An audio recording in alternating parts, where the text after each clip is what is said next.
வணக்கம் மக்களே! இன்னைக்கு நம்ம வீடியோல பார்க்க போறது, போன வீடியோல நம்ம முடிக்கும்போது சொல்லியிருந்தோம்.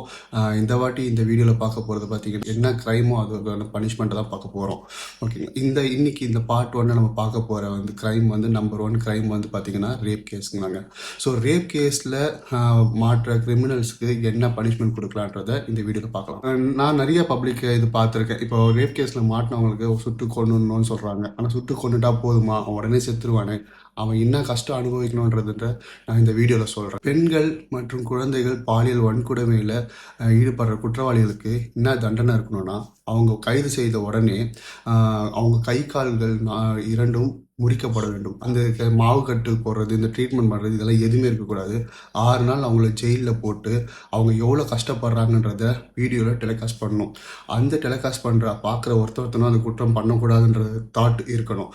அண்ட் 7வது நாள் அந்த விக்டிம் உயிரோடு இருந்தால் விக்டிமோ ஃபேமிலி மெம்பர்ஸோ விக்டிம் ரிலேஷன்ஸோ அவங்க கையால் ரோட்டில் சுட சொல்லணும். அண்ட் இவங்க யாருமே இந்த சுடுறதுக்கு மறுத்தால் இதுக்குன்னு ஒரு அதிகாரி கவர்மெண்ட்டில் இருப்பாங்க, அவங்க அதை எக்ஸிக்யூட் பண்ணணும். ஸோ சுட்டு செத்துட்டான், ஸோ இதனால் முடிஞ்சிடுச்சான்னு பார்த்தீங்கன்னா அதுதாங்க இல்லை.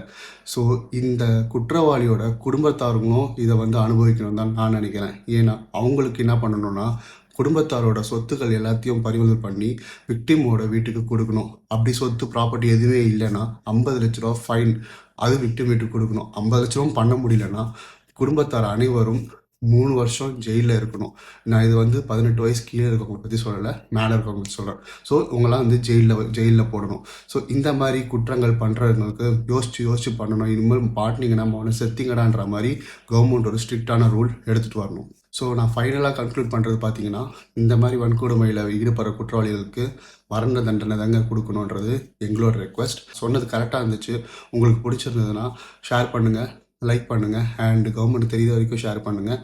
அண்ட் இந்த மாதிரி ரிலேட்டட் வீடியோஸுக்கு பார்க்கணுன்னா என்னை ஃபாலோ பண்ணுங்கள். தேங்க்யூ.